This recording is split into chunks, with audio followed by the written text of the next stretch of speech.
ยวสิพาไป และอีกอย่าง ซิตี้ทัวร์พาไปเที่ยวซิตี้ทัวร์ ตอนที่เป็นมงกุฎราชกุมารครับพ่อ ให้เบิ่งไป มาดูงานแถบเอเชียตะวันออก ให้เห็นนำทุกๆคน เพื่อให้รอถึงใต้เพื่อหนึ่งไม่ให้ไปเปลี่ยนแปลงกับนามันเล่สองได้มาดู อันนี้สร้างอยู่ในป่า จะแบบทำมาหากินนะไม่มีโปรแกรมในประเทศไทยในโปรแกรมของซาเรวิสเลยนะไม่ดีนะ แต่ด้วยที่บารมีของจักรวรรดิรัสเซียเนี่ยมันสูงส่งรัชกาลที่ น้ำ ห้าง ามแล้ว ปุ๊บ เป็นแม่ ไป น้ำงาม ทูตที่สิงคโปร์เนี่ยทำหนังสือด่วนมาถึง เดี๋ยวภาพทั้งลง YouTube ทั้งลงเพจต่างๆก็สิได้หลายอยู่หรอกเพราะว่าอยากให้ทุกคนได้เห็นนำกัน ขอให้แวะเมืองไทยหน่อยเถอะนะขอให้แวะเมืองไทยหน่อย มาครั้งเกิดมาสาดหนึ่งมาทีเดียว เข้า เก็บภาพบรรยากาศต่างๆเก็บไว้จะได้เพจแล้วก็ YouTube เราฝากไว้บ่ได้เบิ่งแล้วก็แชร์นำก็ได้คอมเมนต์มาก็ได้อยากไปอยากมาก็ว่ากันไปเนาะเพราะว่าเขามีหน้าที่ลงให้ทุกท่านได้เห็นนำ ใหญ่เป็นจักรวรรดินะ เพื่อสร้างแรงบันดาลใจว่าศาสตร์หนึ่ง เลี้ยงดู ให้มัน ปู จะ เสื ไป ออย่างดีนะเขาบอกว่า ไปทั่วโลก ตอนไปลังกาเนี่ยนะศรีลังกาเนี่ยศรีลังกาเนี่ยจัดให้ดูการคล้องช้างเนี่ยมีช้างวิ่งตักตักตักตักตักตักก็ดีเขาแบบคนเอเชียมันก็น่าตื่นเต้นนะสำหรับคนรัสเซียมันเป็นตัวเห็นช้างเนี่ยใช่ไหม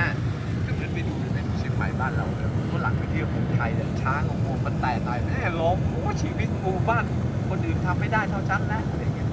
นะไอเราเกิดมาเห็นช้างแล้ว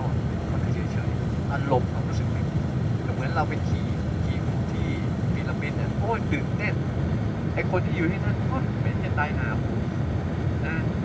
ประมาณอย่างนั้นนะตอนนี้ไอศรีลังกาเนี่ยมันต้อนรับมันเอาช้างสีเชือกมาเอาห่วงมาแบบไล่จับให้ดูเนี่ยช้างก็นึกว่ายิ่งใหญ่ที่ไหนได้เจอเสด็จพ่อเรารัชกาลที่5 3,000 เชือกทำโค้งทำพระเนียดที่อยุธยาถือว่าเป็นครั้งสุดท้ายของประเทศไทยเลยที่ทำพิธีพระเนียดคล้องช้างใหญ่ 3,000 เชือกกันต้อนมาถ้าคิดดูมันอลังการแค่ไหนอ่ะ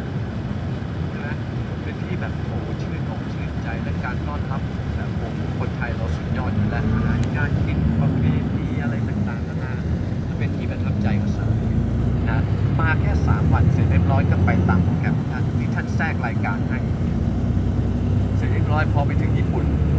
ตอนแรกยังมีโปรแกรมต่อนะไปถึงญี่ปุ่นไอ้ญี่ปุ่นเนี่ยมันไม่ชอบรัสเซียอยู่แล้วใช่ไหมมันไม่ชอบรัสเซียอยู่แล้วก็มีไอ้คนประเภทแบบเลือดโอชิโดอ่ะว่ารักชาติกูอ่ะพวกนี้นี่เกียรติยศศักดิ์ศรีสำคัญสุด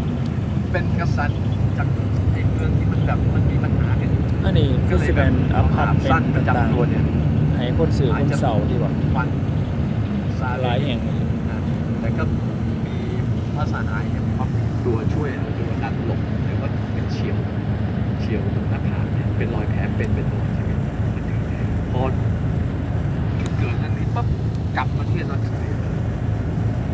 ได้เป็นพอโตขึ้นมาเป็นศาสตร์ตัวจริงได้ถึงภูมิใจเจ็บยกกองเรือจะไปถึงญี่ปุ่น เท่านี้เราเห็นเขาเซ็นแต่เขาเซ็นแต่ฝรั่งขับรถฝรั่งยางตามถนนหนทาง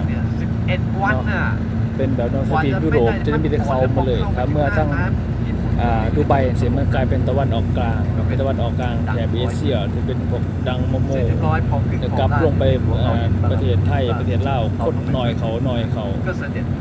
จากไหนเนาะคนจะไม่ใช่คนใหญ่ เดิมก็เป็นเกียรติยศ คนใหญ่จะเห็นแต่ฝรั่งเต็มประเทศ เพราะ ประ ว่า เทศ ยังแบบโอ้มีไม่ตีกันอยู่หรือขนาดพอกลับมาเนี่ยในหลวงเราต้องส่งพระราชโอรสรัชกาลที่ 5ส่งพระราชโอรสมาเรียนที่รัสเซียพระองค์เจ้าจุนเสร็จเรียบร้อยปุ๊บมารูปหนึ่งก็มาถ่ายรูปกันที่หน้าวังที่วินเทอร์ฮอลล์ถ่ายเสร็จแล้วก็พระองค์ก็ไม่ยอมที่กลัวจะเสียหน้านะพูดตรงๆก็คือบอกว่าช่วยหน่อยเถอะพระเจ้า เกีย ตาก ร์ ก็เลยสั่ง รถ ให้ เกียร์เรายังเอามาขายที่ยุโรปเต็มเลย เอาภาพที่ถ่ายคู่กันในหลวงของท่านสองพระองค์คือพระเจ้าซาร์กับในหลวงของเราถ่ายภาพม่านแบบยอดเลยไม่ได้กินของเลยนะแบบม่านการนักการทหารแบบอยู่คู่กันเลยนะเสียร้อยเอาไปลงตามหนังสือพิมพ์สมัยก่อนหนังสือพิมพ์วงการหนังสือพิมพ์ของทางด้านนี้เนี่ยประเทศแถบยุโรปเนี่ยมันเจริญไปกว่าเราเยอะนะของเขานี่ผมยกตัวอย่างนะ เขาสร้างมหาวิทยาลัยตรงกับสมัยบ้านเราเนี่ยสมเด็จพระเจ้าชุมพร